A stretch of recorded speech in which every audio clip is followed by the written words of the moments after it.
Monsieur Léo.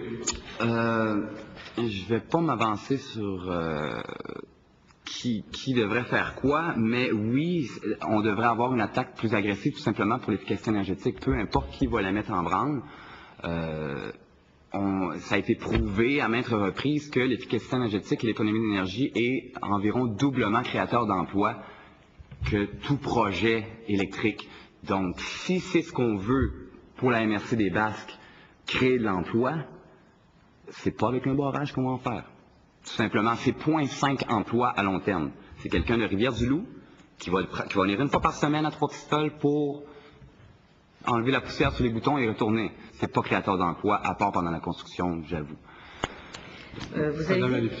Merci. Vous avez dit tout à l'heure que dans le reportage que vous avez entendu, la MRC retirerait 600 000 $ par année? C'est ce qui est écrit, à 25 % de rendement. Ce serait beaucoup, parce que je crois qu'hier, les chiffres qui nous ont été déposés ou présentés étaient plutôt de l'ordre de 500 000 $ par année de redevances. Pour les éoliennes? Non, pour la mini-centrale. Monsieur Léo.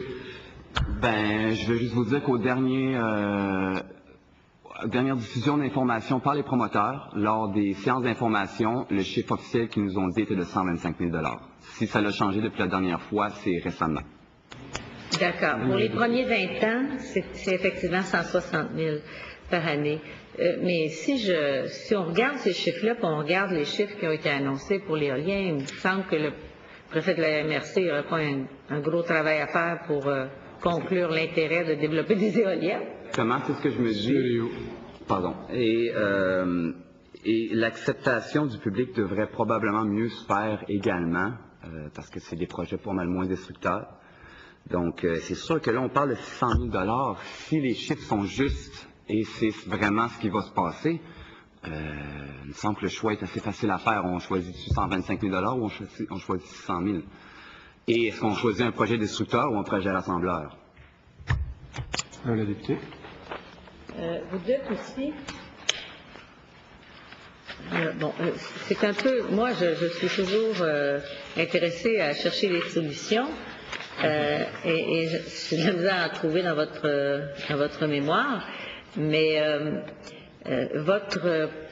ce que je comprends, c'est que votre position par rapport à la Trois-Pistoles, il s'applique à toutes les rivières du Québec. Elle s'applique à toutes les rivières. Oui.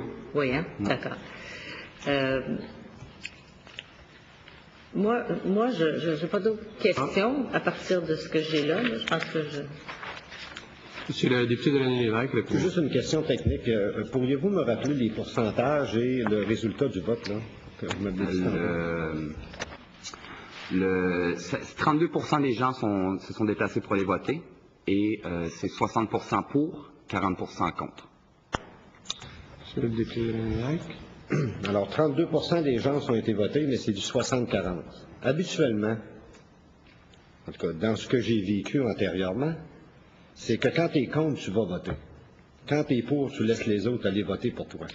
Qu'est-ce que vous pensez de cette logique-là? Monsieur Léo. Moi, je suis pas d'accord. Les gens se sont pas déplacés également parce que c'est une population vieillissante. Il fallait faire le transport pour les gens. Il fallait les apporter au lieu de vote. C'est pas tous les gens qui ont fait l'effort de se trouver un transport pour se rendre aussi. L'information n'a pas bien passé. Il y a des gens que j'ai rencontrés après le référendum et ils venaient de la région. On dit, il y a eu un référendum. L'information a très mal été passée, a mal circulé, et c'est ce qui le résultat en dit long. Je crois que 32 % des gens qui sont allés, que ce soit pour ou contre le projet, n'a pas